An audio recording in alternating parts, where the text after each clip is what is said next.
Cool. Check them out another week. Oh, nice. Oh, he's wrapping his bike now. Well, that'll be a fun video when it comes out. Alright, it's been about a month. Surely he has another video out. 1 month ago. One month ago.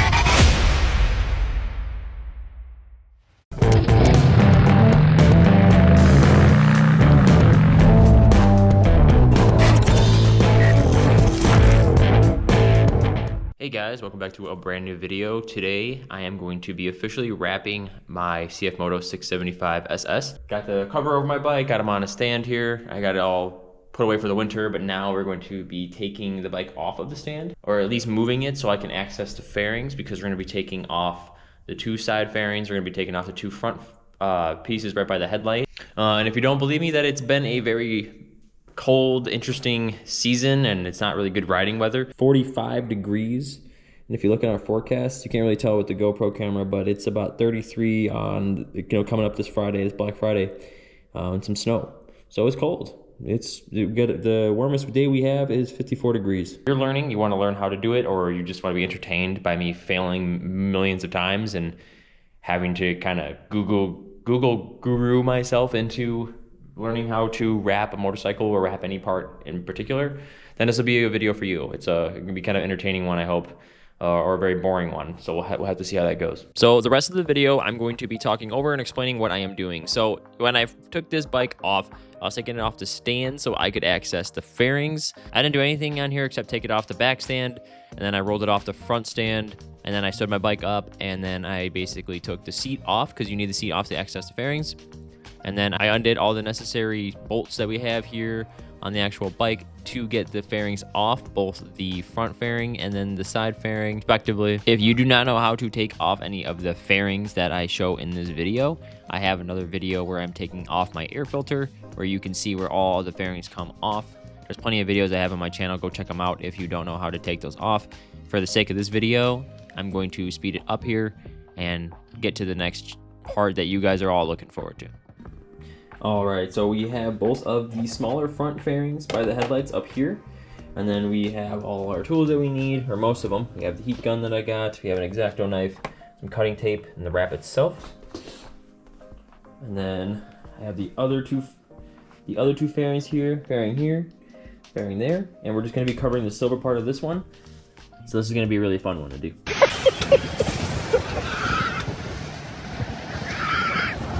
So for anyone that is planning on wrapping their motorcycle, or they want to wrap anything in general, I want to give you guys a few tips here, and I will have the video playing in the background if you want to see me go through the whole process. The video did not go the way I intended it to.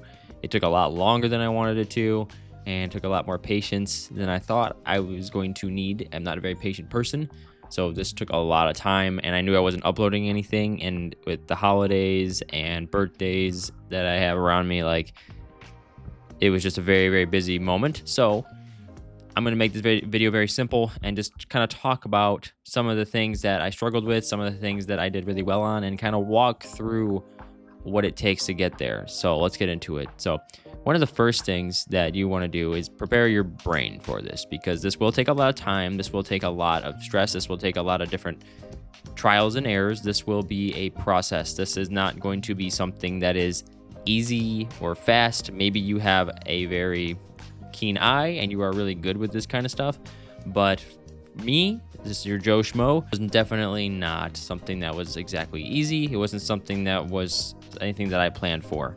This is going to take a lot of patience. It's going to take a lot of dexterity with your hands. It's going to take a lot of wrap.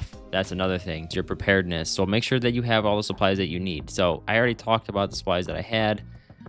Just make sure that you get enough wrap, because in this circumstance, I had to buy 2 other rolls after this roll. The first roll I bought was a 4-foot by 5-foot, which wasn't enough. I wasted it all on my first piece just trying to figure out how to wrap and what to do. Then the second one I got was a 5-foot by 12-foot, and then I had another one 5-foot by 12-foot. Barely cut into the third one, but it did take a lot of time, and it took a lot of trial and error that I wasn't exactly prepared for. I knew it was going to be a difficult task. Making sure you have enough wrap is definitely something that I would recommend. And part of the reason why I did take some time to make this video is because I had to wait for the roll to get to my place. So that was another reason. I didn't order enough and I had to wait. With the holidays and Christmas and everything, it was a lot of things are on back order. A lot of things take a while to get delivered. The supplies are listed here. I also recommend getting a cutting mat as well. Scissors wouldn't hurt, but you will only really be using it for the larger pieces. And I would definitely set aside some time, like set aside like a nice weekend, like a 3-day weekend, 4-day weekend. If you have a week off, take that week because it's going to take a lot of time. And if you do it right and you have all the wrap and you have all your supplies and you have that week off, you should be able to knock it out and not take a month like I did. I recommend doing this in a nice like temperature controlled room, which I use our little office that we have in our apartment, and it was a perfect little spot for it. If you do not know how much wrap you need, measure out your pieces on your actual motorcycle and always order a little bit extra. Whether it's a motorcycle or a car, order a little bit extra. It's not going to hurt to order a bit extra, especially if it's your first time and you've never done it before like I did. Now, if you are doing a motorcycle, I recommend doing smaller flat pieces, not smaller bent, curved, pointed pieces like I did. That was one of the things that I was completely wrong about going into this. Was I thought it was going to be easier because a motorcycle is smaller and smaller pieces, so it should be easier than a car, right? Wrong. It was entirely wrong. I found out very quickly that there's a lot of convoluted, weird pieces on here. You're essentially taking a flat plane and you're placing it over something that is bent and turned and curved and pointed and jagged, and you're trying to work that around it, and it can become very, very difficult. So like if you're doing a car, the nice big flat hood would be perfect. You also have an anchor point on a car. On my motorcycle, taking all the fairings off, I didn't. It was just free floating pieces that I had to work around out in the open. It's a little bit easier when you have somewhat of an anchor point, so you can stretch the material a little bit more, and it makes it a little bit more manageable. Also want to be sure that whatever you are wrapping, make sure there is no cracked paint or any kind of rust or deep chips, because vinyl will show through that. If you want to still do it without it, sure. I had a few scratches on side of the fairing where my legs would go, where I should have tank pads or like little pads that kind of grip by where my legs kind of wrap around the motorcycle. But I just decided I was going to wrap it anyways. You can slightly see them in the finished product, but just be mindful what you're wrapping and make sure that, yeah, you know what you're getting yourself into for sure. So then once you have all that, make sure you have a nice brand. I know this is very weird to say, but I recommend a good brand. I know Vinyl Frog is a pretty good one. I use 3M. It's pretty good. I heard Avery Dennison is pretty good, or Avery Dennison, however you say it. You basically want to make sure that you have a good quality wrap. You don't want to get something off of some cheap site and then you get it and then the material starts to tear a little bit, or it starts ripping, or it doesn't fold the way you need to. Make sure you get a good quality one. I know it's going to be a little bit extra money, but it's going to look a lot better in the end. Now, I was using a very glossy one. Apparently this is the hardest one to install, just based off of my Googling and looking online and watching videos. Is this gloss one is basically the most difficult one that you could use. If you have more of like a matte or like a satin, it's a little bit more, it's a more forgiving kind of wrap. It's a little easier, but I like the gloss a lot better. I feel like it looks really good. You just gotta be careful with the gloss. As you'll see in my finished product, there's points where my fingers, and this is something I want to tell you guys just so you can avoid it. It's a mistake that I'm going to have to pay attention to going forward, is when you are wrapping and you're stretching out your material, don't press your fingers up into the material and overstretch it, because then it will show. I just got to a point where I was just completely done with the whole wrapping process. I was kind of just tired of it and really burnt out that I just dealt with it. I have a few where if you really look at it, you can see it. I'm sure you'll see it in my future videos, but just be mindful of that. I don't want anyone here thinking that because it's a motorcycle, it's smaller, it should be easier, that they are right. I would 100%, if I could do this over again, I would probably try it out on my own car first versus doing it on my motorcycle and all these little weird pieces. Yes, this CFMOTO 675 SS looks like a beautiful bike, and it's got awesome like little points and curves and edges, but that's also what makes it tough. So just keep that in mind with your motorcycle. If you got some fancy bike, that's something that I would definitely consider. So then to the actual cutting and measuring, when you are cutting out the bike and you're measuring out your panels, that you leave yourself a little bit extra. Don't cut exactly in. Make sure that you have enough excess, because it also provides a little bit extra material for you to stretch, so you're not overstretching. or creasing in any weird areas. And then before you do any of that, also make sure that the material that you are wrapping is nice and clean. You want to make sure that all the dust and debris, dirt, whatever you have on it is clean. Luckily, I 100% washed my bike when I was putting it in storage, so everything was clean. I did give it a little bit of like an alcohol wipe just to get any other residues that are on there. I also recommend using some gloves. In some of the videos you see, I was not using gloves because I was getting extremely frustrated with the actual motorcycle. In the future, I ended up using them especially when you're first applying it. That's the best time to do it. Once it's stuck on there, anything that's over the crease where you won't be able to see anything that's behind the panel shouldn't really matter as long as it's pressed and it's tight there. You also want to keep in mind that when you are wrapping your motorcycle, you are wrapping a panel, that when you do fold that edge over, it's going to matter a lot of how well that is bonded to the back. So just keep a nice clean environment, nice clean debris free.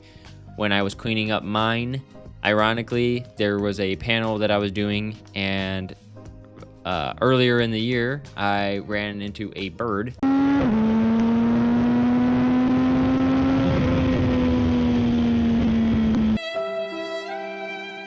Oh, damn! Oh! And I thought that was the end of it once I cleaned my bike. And then when I took the panel off, I actually found like a nice splatter where the bird was, not in there, but where he hit, and some feathers. And I was like, wow, that's kind of disgusting. So I washed that all out and realized, like, you know, you have to clean that back surface as well. Make sure that, because that's going to be your foundation. All the stretching and wrapping and sealing up where everyone sees is important, but making sure that you have a nice install on the back is just as important as well. It doesn't have to be as tidy, but you definitely want to make sure that it seals. Work in a good lighting environment too. That's why I have this big light, so I could see everything. You could work out all the bubbles and creases, but it also means that when you finish a piece and you think you've done really well, that you see all the bubbles, you see all the creases. So the double-edged sword. So when you are applying the vinyl, you want to make sure that you're peeling back a little bit at a time, not like me. You'll see in the video where I kind of just slap it on there. There are times when I ended up just working from the center and then in, and I kept the backing on the other side because it would allow me to maneuver the wrap without it bending and creasing at the edges where I need them to. That was another big part for me that was very frustrating, and I wasn't really understanding was it will crease a lot. Like a lot of the ends, if you're moving the piece around and you're bending things, a lot of it will crease. Vinyl is very forgiving. Sure, you can heat it and it'll stretch back out, but it's a very big pain in the butt when it's cold and you're starting to move it around, and sometimes it'll put holes in it. And then next thing you know, you have to redo the entire wrap because now there's this nice tear going right across your beautifully laid out surface. And then when you are squeegeeing or you are pushing with your thumbs or your fingers, whichever you're doing, do it like outward and kind of like overlapping. You don't want to like just push down and down and down and down, or like just push in. You want to kind of like roll your thumb into it, or even your squeegee. And this is the biggest one for me, is you want to make sure that you keep your tension even. You don't want to overstretch anything. I did end up overstretching a few pieces, as I mentioned before. Also, another thing that I learned very fast too is that you can overheat your pieces, especially with the gloss. I know with the matte you can see it more, but with the gloss you can definitely see it too, is where if you overheat, you can almost turn your vinyl into like a Play-Doh, and it's very soft. It's like a jelly almost. And I've ripped some pieces doing that and worn it out. And quite frankly, you really don't want that for your bike, because if you start wearing pieces out, you'll start to see different stretches in different areas. And if you're on a piece and you overheat it, and let's say you're about 90% done, and you overheat it a little bit and you try to stretch it on that last pole, it can tear, and that is extremely devastating. It's happened to me multiple times. And yeah, this whole thing was a giant learning experience. And then another thing too is that as you are wrapping, you want to make sure that if you have any bubbles or weird creases, that you lift up a little bit and don't push up with pressure points of your fingers. Try to lift up as evenly as possible, and then heat it up a little bit. You want to use the heat sparingly, and then give it a nice stretch again, and then work through again. It's a very rinse and repeat kind of process, and you slowly start to mold the actual wrap into the shape that it needs to be. This is something that takes time. I want to emphasize on that. This will take time. Another thing I want to talk about before I kind of jump into some of the main critical points that I failed on and I thought I did really bad on and thought the things I did really well, is I want to talk about the post install. So when you are finally going to install it and it is all on and you have all the edges, you definitely want to have a little bit of heat, post heat kind of all around it. That's what I did. And I squeegee out a few things. Even if there wasn't anything visible there, I did like a light squeegee or light press, and you just want to get that heat that heat treated all around it. This will allow the vinyl to kind of form its own memory for whatever shape that you have there. It'll kind of form like a new structure, and it'll keep that shape. Pretty obvious one is you don't want to be riding right away after you set it, which is part of the reason why I wanted to do this in the winter. You want to keep it out of the rain, especially in the beginning, and you also want to avoid any kind of washing for that duration for, I'd say, about a week or two, and then you should be good. So another thing too is your relief cuts. There's going to be these things called relief cuts as you are finishing your wrap, or if you are in the front piece that I have, there's two different corners. When you pull it over, there's going to be like some tension from the other corner to the other corner, where if you try to pull the center in, it's going to crease automatically because it has two different points. That was when I would recommend a relief cut. But the thing is with relief cuts is you have to be careful, because if you have a relief cut and you pull too much in the wrong direction, you just compromise the wrap a little bit and it will tear in that direction. And I've had that happen multiple times. I cannot tell you how frustrating this actually was for me. That's part of the reason why I just stopped talking in the videos and I just started doing, and I said, I'm just gonna voice this over. It was a very, very strenuous process. Looking back, I would probably not do it again unless I was getting like extremely paid for it, like someone wanted to do it and whatever, they didn't mind like a beginner doing it. The next object I would probably wrap would be more like a car, less like a motorcycle. Although I will say it's a learning experience, and I 100% know how to do it now. And I think that is some very valuable experience that I'd like to take forward. Another thing that I did really bad on this was overheating. I did a lot of overheating, and it almost turned like the wrap into like a gelatin-ish, and I was getting very frustrated. I'm like, why is this not working itself out the way it should? There's actually points in the video where I'm voicing over now, and I'm watching some of the videos, and I'm seeing these points where I know I could improve on, or I know like what to do now going forward. But in the moment, man, did it frustrate me. All the different creases, different points. But there's also some different points on here where I did really well. I think the front two pieces I did pretty good. You have to wash those inside corners. I have some creases on there. You can't really see it. There's a lot of pieces where I'm like, you can't really see it. It's gonna be hidden, or you'd have to really look to see the mistakes. I have a lot of those. So I'm going to just disclaimer this one and say, I know that my wrap job isn't exactly the best, but I 100% will say, you know, I did it myself. I didn't pay anybody for it, and now I know how to do it in the future if I ever decide to, which will be a very slim chance. But now I know how to do it, and now we have a video of me struggling and doing it. But I do apologize for the long wait. I know, all jokes aside, I apologize for not getting videos out to you guys again between the holidays and everything. It's just been a very long, stressful month. And I was so happy to finally sit down and just edit this video. I had a day off, I could edit it, but without all that other blabbering. Those are some things I did really well on, some of the things I did bad on, and I feel a little rusty because I haven't edited in a while. So hopefully this video isn't too boring for you guys, but a few key takeaways that I would definitely like to emphasize on before you start doing this, and I guess some mistakes that I made that you should avoid making, just to throw them out there really quick, is not cleaning up your edges. You want to make sure that you're not wrapping in a bad temperature. I originally had the plan of wrapping the back two silver pieces, but you'll see at the end of this video here soon that I didn't end up wrapping them because by the end of all this, my patience was drawn out. I haven't uploaded in a while, and I had a lot of other stuff going on where I was like, honestly, it looks good having a nice little silver accent in the back that kind of matches the pegs and like the engine. There's a little bit silver accents in there that I was like, you know what, we can make this work. So I hope you guys enjoy the look of the bike as much as I do. So without further ado, let's take a look.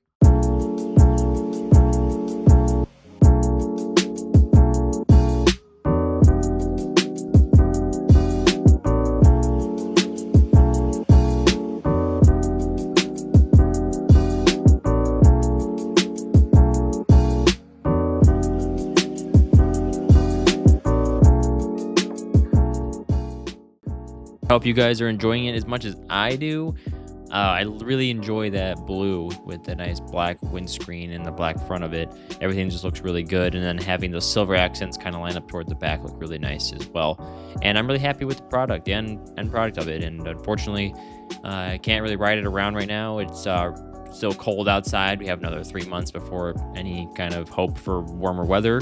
So we're getting there. Holidays are over pretty much. I hope everyone had an awesome holiday, and hope Hope you have a great new year going into the next year here. 2026, got plenty of other things planned, and I will have a regular upload schedule after this video. This was just a little bump in the road in terms of getting content out for you guys. So with all that being said, guys, I hope you guys again had an awesome holiday. Have a better new year. Hope you have an awesome rest of your week, rest of your day. If you liked this video, leave a like. If you didn't like it and you think I did a horrible job on the wrap, feel free to leave a dislike.